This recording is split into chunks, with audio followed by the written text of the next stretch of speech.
I can't do passes there. Excused.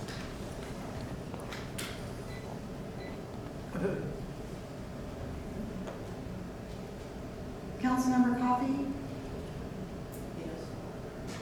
Board member, sorry. Board member, I'm here. Board member Eastep? Here. Board member Gassick? Here. She's here. Sean, are you here? Oh, yeah, I'm sorry, I was looking at my paperwork. I think I left it in the kitchen. And board member Heller? Here.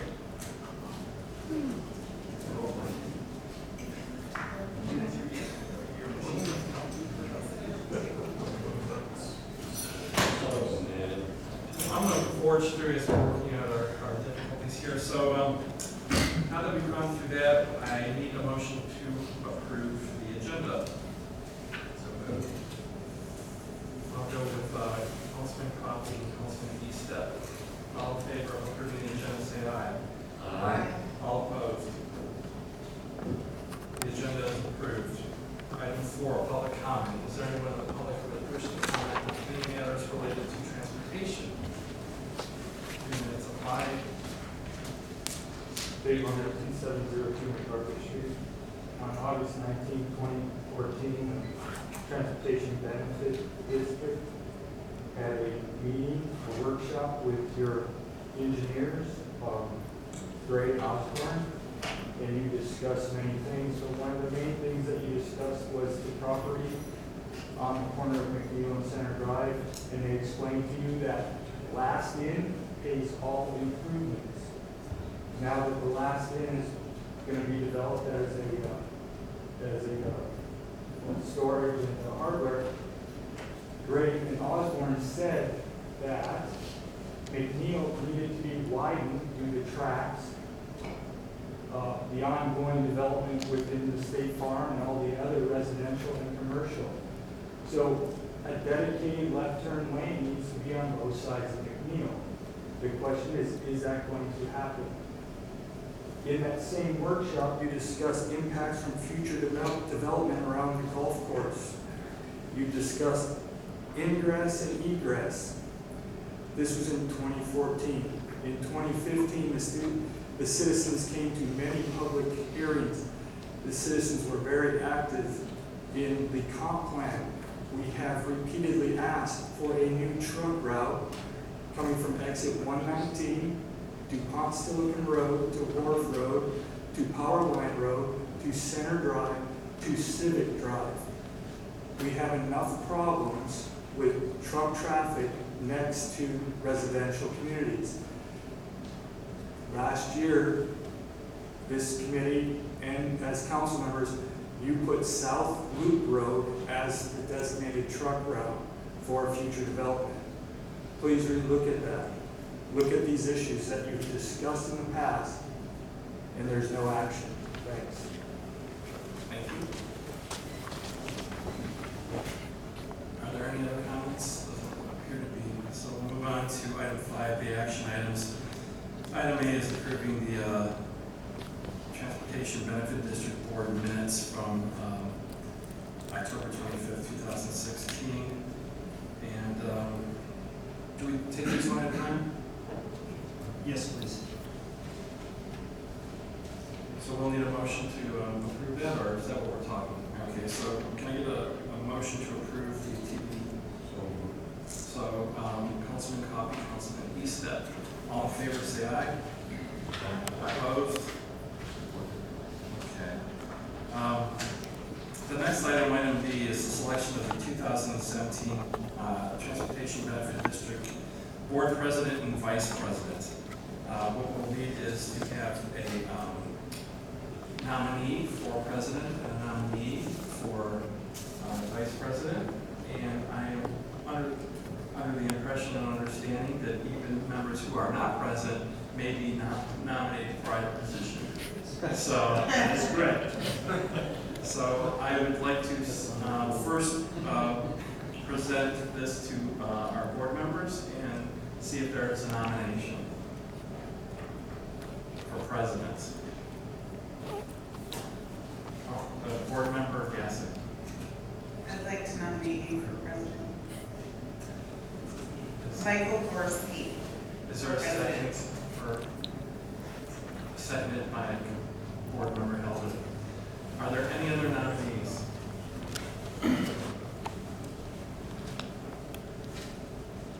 Okay, seeing as there's no other nominees, and I don't want to do, I don't want to do Eric wrong this way. I will ask that we cast a vote for all those in favor of myself, Michael Gorski, as president of the Transportation Benefit District. All in favor say aye. Aye. All opposed? Motion passes. Thank you. For the position of vice president, is there a nomination? Councilman, Board Member Easted. Board Member Ford. Is there a second for, there's a second by Board Member Gassick. Is there anyone else who would like to be nominated?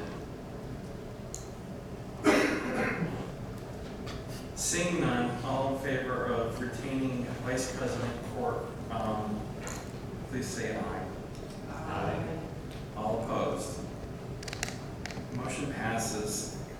Board Member Court will be Vice President. We have item 5C is resolution 17-01 approving the regular Transportation Benefit District meeting schedule for 2017.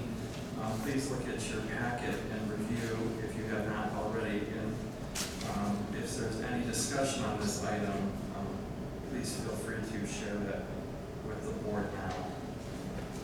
I would just comment, Mr. President, just like last year, we're trying to get the meetings in front of the budget so it all flows correctly. Yes, and I have to say, I felt that the schedule last year worked very well, and I appreciated the way that it was structured. Are there any amendments to the proposed schedule as written? It would be May 9th, June 27th, and October 24th as stated. So that looks like it is one per, close to one per quarter. I have no objection to the way it is written. Any other suggestions? Any inputs from the board? Seeing none, can we make a motion to pass the schedule? So, Board Member Gassick, seconded by Board Member Heller. All in favor of the schedule as presented in the packet, say aye. Aye. All opposed? Motion passes. 5D is a resolution 17-02 approving the interlocal agreement between the Transportation Benefit District Board and the Association of Washington Cities Risk Management Service Agency. Is there a discussion on this? I can give you a quick briefing. From time to time, the Risk Management Service Agency, which is part of AWC, RMSA, requires all its members to ratify a new memorandum of understanding, or the local actually. So this is just housekeeping and administrative. We need to pass this to be able to carry our insurance for 2017 and beyond. It's about every 3 years or so. And I note that in the packet that the mayor is listed as the signatory for that. Is that also the case? It is in this one. Actually, going forward at staff, we weren't talking about that because it's probably more appropriate, like you would authorize me to sign the administrative things like this. So this is a recommendation from the board to staff and the mayor that this is, we would pursue this. Yeah, actually, it's a legislative action by the TD board. So you're the ones that agree to the interlocal. The mayor will just sign it, and the resolution authorizes him through you to sign it. Okay. With that understanding, is there a motion for item 5D as written? Councilman, Board Member Easted, Board Member Coffey, second. All in favor, say aye. Aye. All opposed? The motion passes to approve the resolution approving the interlocal agreement between the DuPont Transportation Benefit District Board and the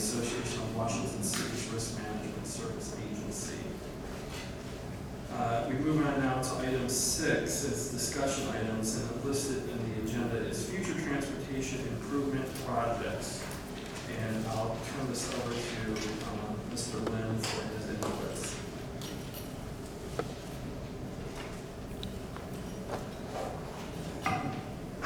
Good evening. You should have paper versions of this in your packet in front of you.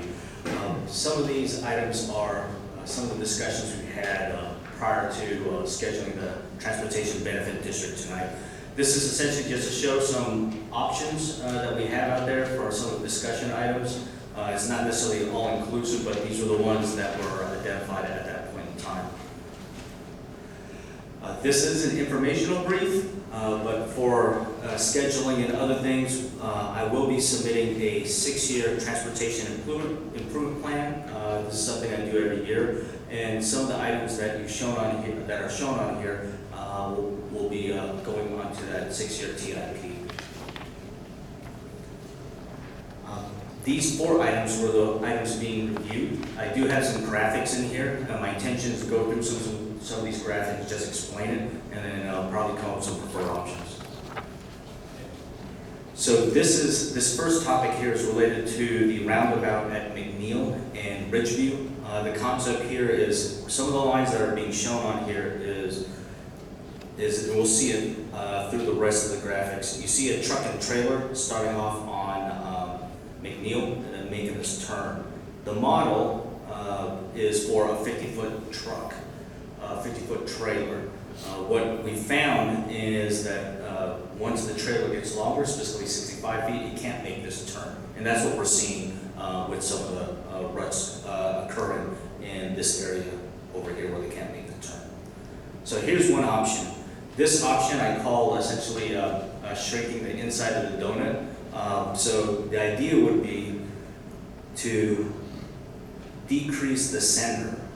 By decreasing the center and having this egg shape here, the truck and trailer would essentially go over more apron and be able to make that turn coming about. You have an estimated cost there at the top. This next item is probably the most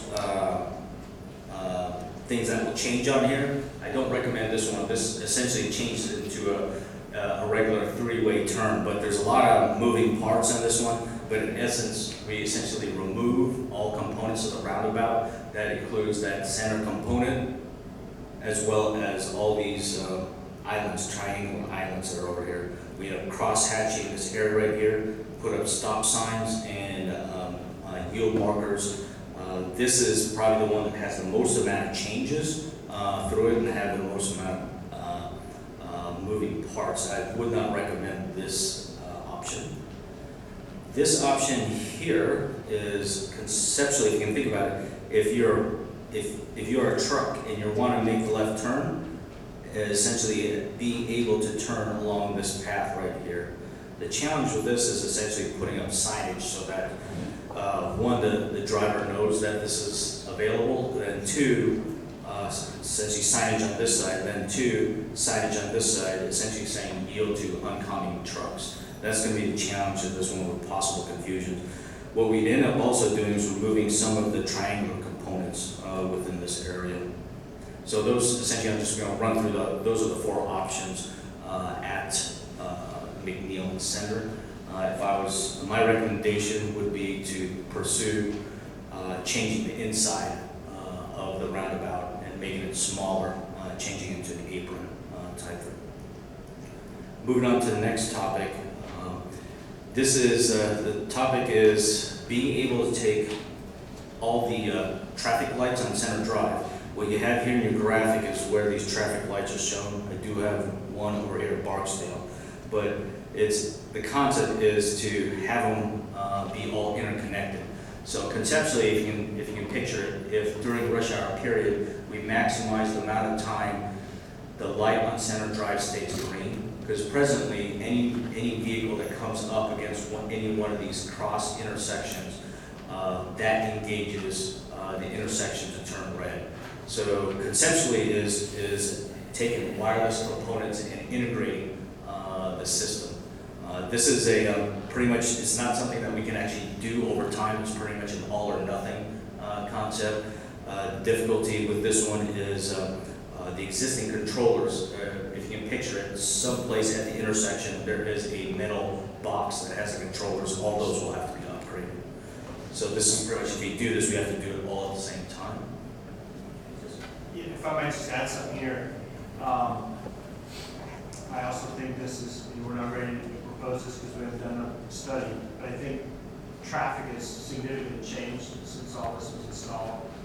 And I think we're overdue for a systematic inspection and study of our whole city's traffic patterns. I mean, we need to time the crosswalks again. We need to check the left turns, the arrows that we should have or shouldn't have, and look at that. Plus, on the 21st, the mayor's going to talk to you about the historic village, citizens who came up with trucks in the center. So it's all related.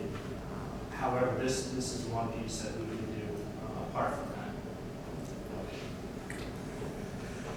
This is a slightly different version. I want to say about a month ago, we had some problems with our traffic lights. Specifically, how they work is there is a metal loop in the asphalt, and when something big such as a vehicle crosses it, through inductance, it detects that there's a vehicle there, then that causes the lights to engage. That problem that we had was specifically at Bob's Hollow in Center. I was very fortunate. I was able to piggyback on Pierce County, and they were able to do the repairs for me. But we essentially had to do a lane closure to do that work, and it was essentially out of commission for the duration of the repair. One concept that's come to play that I've been speaking with both Washington DOT and Pierce County is putting a camera system on the traffic control mass so that it would essentially look at the picture. If something came into that picture, then that would cause the detection, so to speak. Now, it's not without its own issues. For example, and potentially have very heavy winds, we may have to realign the cameras.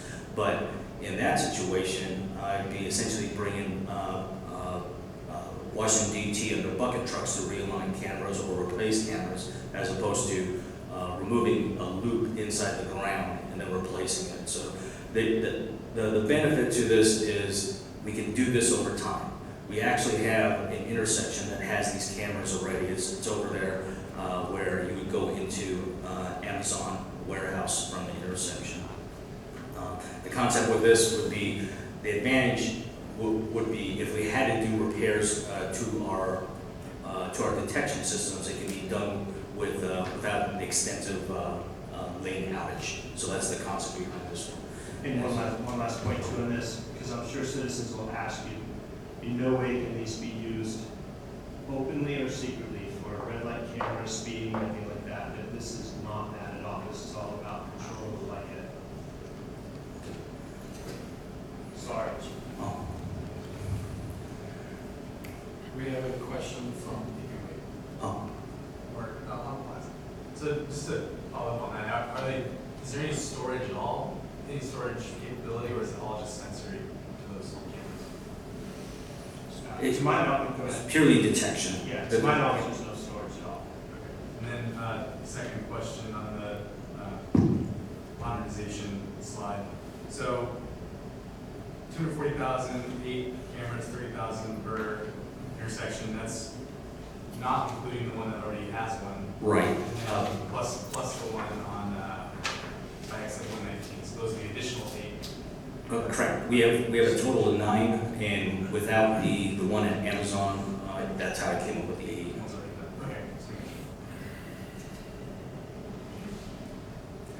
Okay. This one was a little bit more interesting. This is the cross traffic at McNeil from Center. So present conditions is, sorry, the pictures I have aren't showing it too clear, is we have a dedicated combination, or we have a combination through lane and left turn lane, and we have a dedicated right turn lane on both sides of McNeil as you cross into Center. In both of those lanes, the dedicated right turn lane has one light, and the combination through lane and dedicated left turn lane has another light. We do have that sign there that says, again, left turn yield at that point. I know related to I've had our traffic consultant take a look at this as a really good, as do we do a flashing yellow, do we do a flashing, a flashing amber, or a arrow amber on that turn. The difficulty with this one, as she was doing the studies, is typically the ones with the flashing either amber or arrow has a dedicated lane, meaning there's a dedicated lane for that left turn, as opposed to our existing condition, which has a shared through lane and left turn lane. The other thing I was thinking about is, during times of night when people aren't able to see that sign saying, yield on green, is there's an option. We can get a similar sign that's illuminated at night. It'll have the same words, but it'll essentially just have a light behind it. That's one option I can pursue within there. Unfortunately, I don't have a cost, but I don't think it'd be significant cost when it comes down to it. A question from Board Member Coffey? Yes, this is my favorite intersection. But my request has been on Center Drive, making the left onto McNeil, either direction, of putting the flashing arrow, yellow arrow or whatever there, so that if there isn't any oncoming traffic, you can make a left turn. Because a lot of times, you're just sitting there. Oh, And no. with a dedicated, So I got it completely wrong. Okay. with a dedicated left turn lane on Center Drive. From Center Drive onto McNeil. Yes, the dedicated left turn lanes on Center Drive onto McNeil. Okay. I'm sorry, I didn't look at that. I'm 90 degrees off.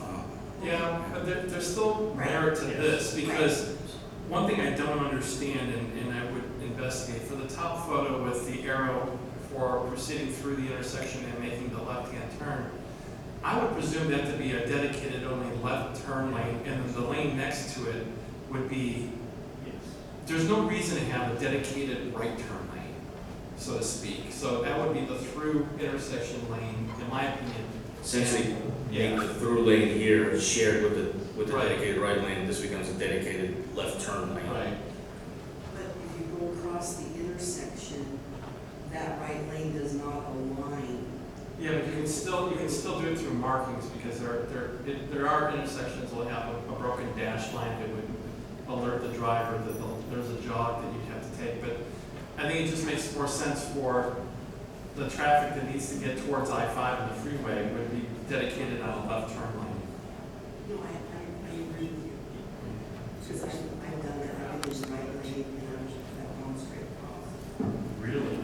Yes, I admit it. Kill the mics.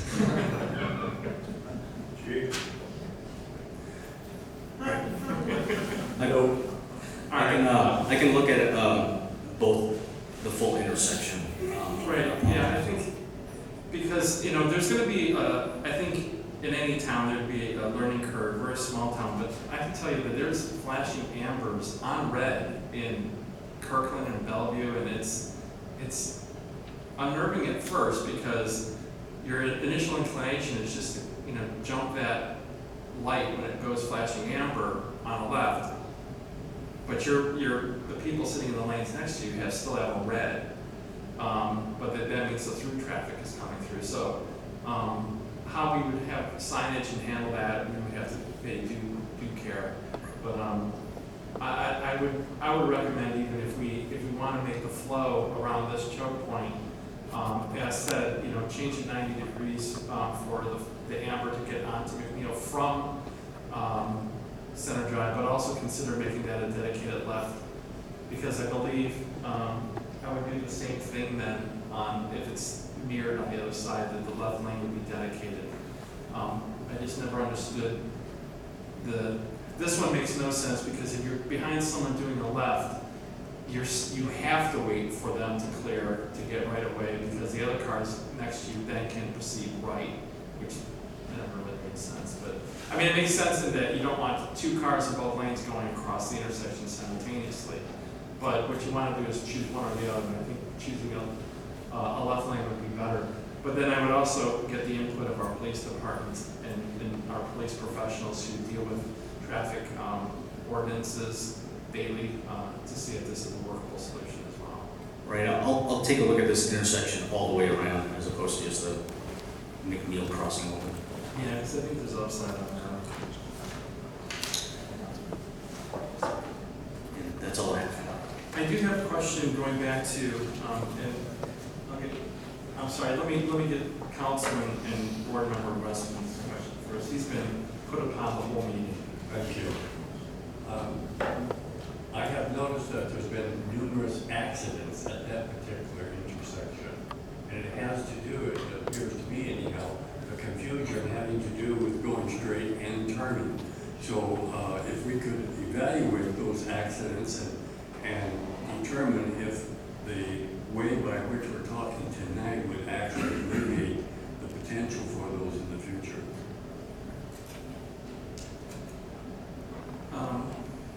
I do have a comment back to the Ridgeview, intersection roundabout. If you go back to the first, well, any of them, but the first option is probably the most. So if you look at that, I'm wondering, do we get relief and cost savings if the area that's near the bottom of the page crosswalk, that little jog of, that area, if we take that curve back to whatever the width is near the sidewalk at the kind of tangent of the roundabout and then down there as well, and have that same distance, if that gives the trucks enough relief to actually navigate that turn without having to take out part of the roundabout. And I don't know if it's 6 one way, half dozen the other, but if we take out curbing and straighten it and take out sod, do we gain any cost savings? Because I'm actually kind of surprised at how pricey some of these are. And it seems to me, from just my observations and living up the street from this, that area where they have to go in to make the straight turn is really where they either cut close on the inside of the roundabout and destroy shrubs, or that area there will get a divot and they'll have to be amended. So you would know better than I at how many of the amendments you have to make for repairing, whether it's ruts in the roundabout or ruts into the sod. I think it's probably around 50-50, just from anecdote. But if that's an option and we don't run afoul of anything, we have enough crosswalk, might that be an option as well that could possibly get us the savings? Well, we did look at, so initial concept is I looked at the roundabout, either decreasing the inside of the donut or decreasing the outside of the donut, and also looking further is the actual curb and sidewalk and planting strip around. When I didn't show pricing for changes to the curb and planting strip all the way around, only because when we started getting to length, it quickly became evident that, hey, this is probably going to be more cost than any of the other options. So we abandoned that concept once we saw that, hey, we're affecting too much of the length of the curb. Okay. Yeah, we have a request to speak from Board Member Coffey. Well, I like what President Worsley has said, but I'm wondering also, if you're on McNeil, if you narrow down the grass as you're entering that intersection too, so that, so that the semi can make, Along this side? no, over there, in front of the white parked car, There. over there, yeah, from the parked car all the way. Oh, from here? Yeah, because when a truck, when a semi is starting to stage up for that intersection, it's gonna swing wide. The success is how much you can swing wide, so that when you get into the. Oh, I agree. I guess maybe we looked at inside here, outside here. We also looked at changing all the way around. And because of the linear distance of everything we need to change, I see where you're getting at, is essentially removing planting strip, and we also looked at here and also right here, but the linear feet of all that was causing it to be more, we knew it was going to be more in comparison to the other options. I mean, I can come up with a final cost, but I knew because we're affecting essentially this length right here, and this length, that it was more than the actual either outside perimeter of this or interior perimeter of this. That's when we just started measuring distances. I mean, I'll come up with a cost, but when I see what you're getting at by, it's just increasing the size of the street by removing the curbing and the other things. You know, do we allow more space for the 65-foot truck to go around?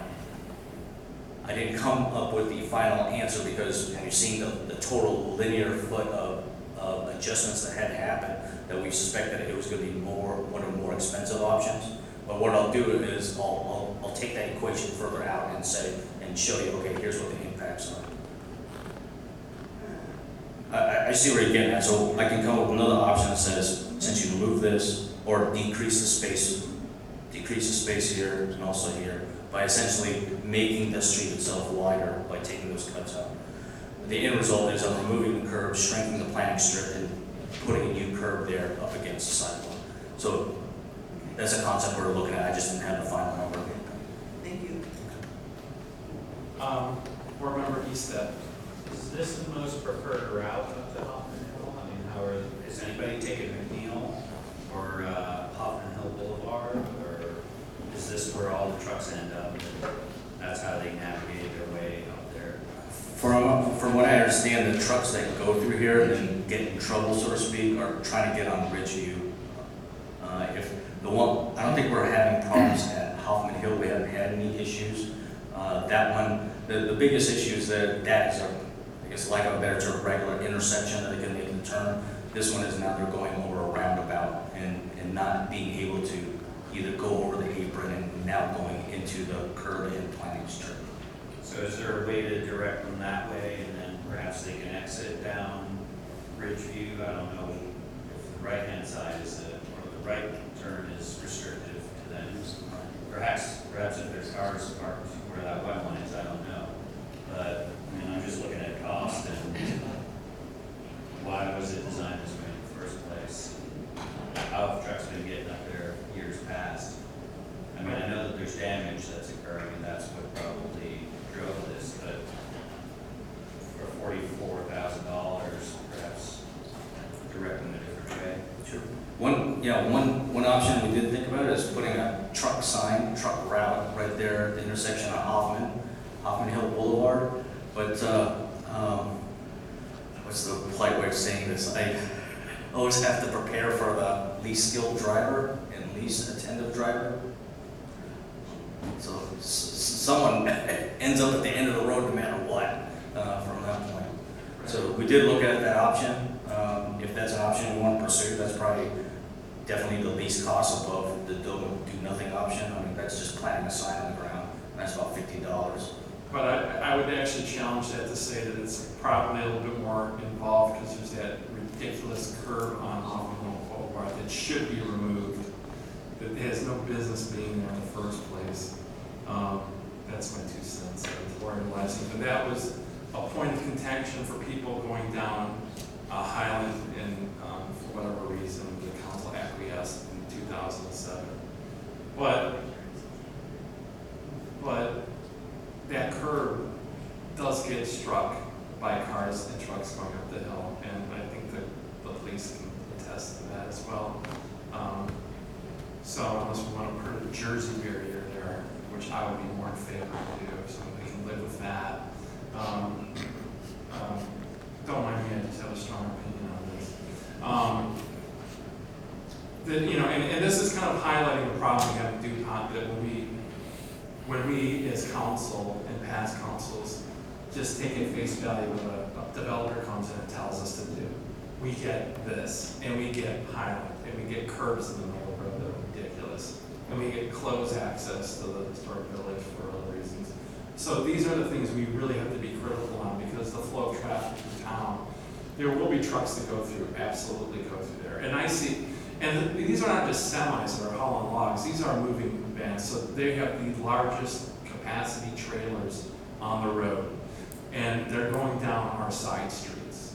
And I know that's an arterial, and I appreciate that we treat it for de-icing, but the trucks that go up that have created, in aggregate, probably, I'm going to say, close to the $20,000 to $40,000 of damage over the course of the life of that intersection. So we have paid into it handsomely. So if we have to put in another $44,000 to amend it, then we're actually making an investment for the next 20 years in fixing a wrong that should never take place in the first place. So, but I think going up on Hoffman Hill, it is very narrow for a semi to get up there. And they have a roundabout once you get to the pump station that they still have to navigate. And what they do there, because they're not making a 270 turn, is they're just hopping the curb and running for it. And those curbs are actually called truck skirts anyway. So they're there to be run over. I only wish I could bring a truck home from work and we could just, play around and experiment for a while. But no, I think, I like that there's options because this is what we exactly need. I'd like to see the cost of changing the curbing, and now that you've discussed it, I'm seeing your point where it's taking out curbs, replacing curb, and then I gotta amend that to put base structure and then asphalt on top of it. That's a lot of concrete we're pouring just to take out curb and line the road maybe 2 feet.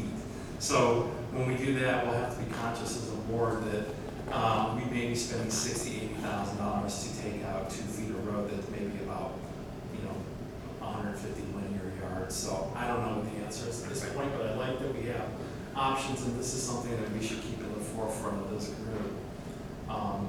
Another comment I have aside from this is, and I'm going to solicit the input of the board.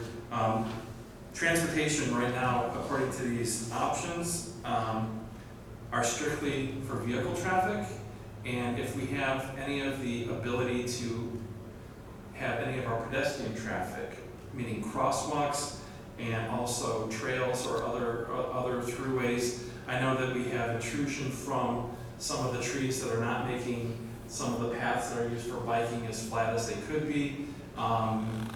Do we get some, consideration, since that in our master plan is listed as part of our infrastructure for transportation, pedestrian traffic as well as vehicle traffic, that we might have some opportunities there to add for improvement options as well. So let's perhaps think about that as a group and then get inputs either right now or email to Mr. Lim.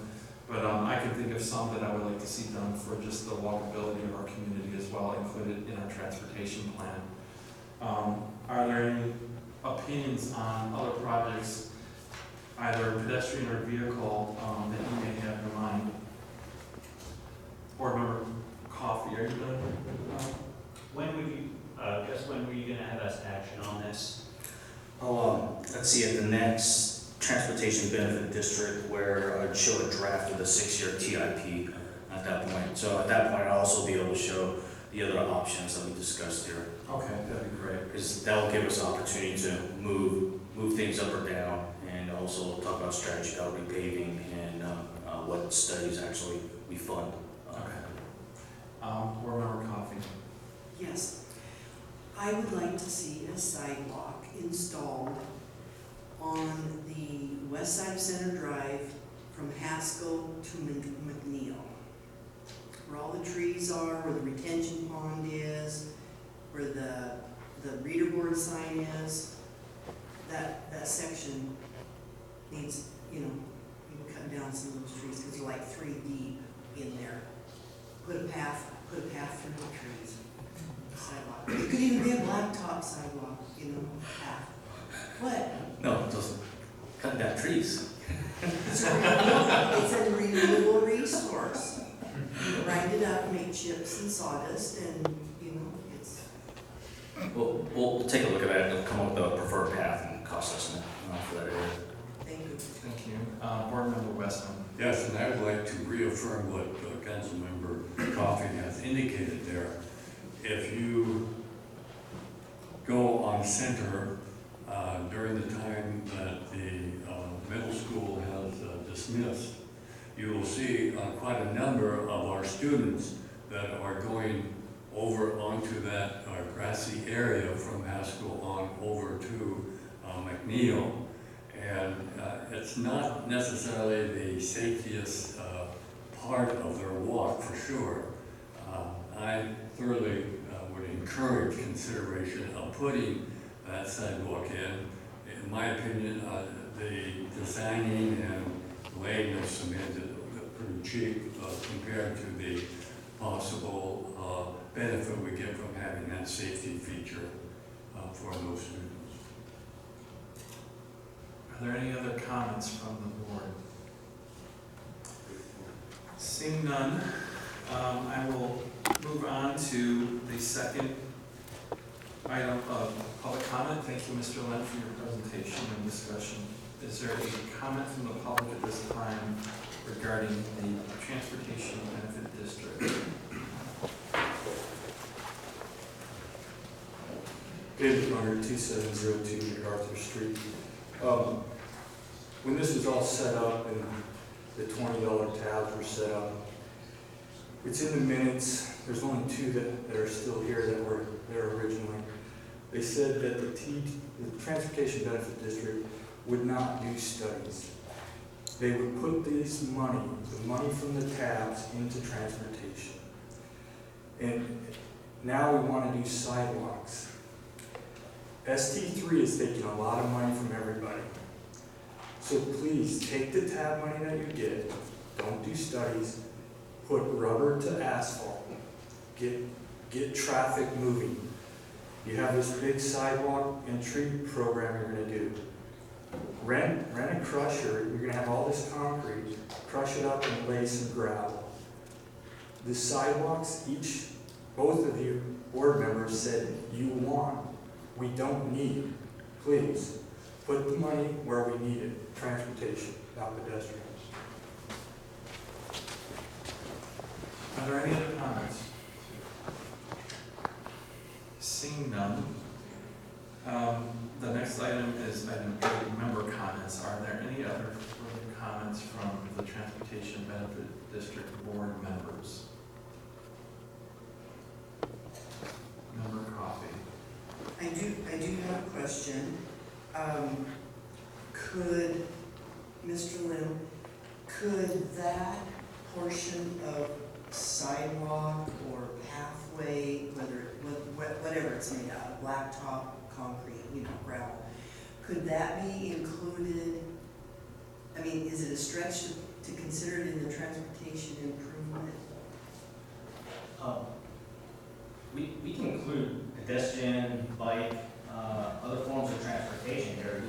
The bulk of it just happens to be road. So, yeah, any form of transportation can be included in those aspects. As a matter of fact, our last year's 6-year TIP, I included sidewalk improvements along Palisade as part of the solution for the street tree and sidewalk program.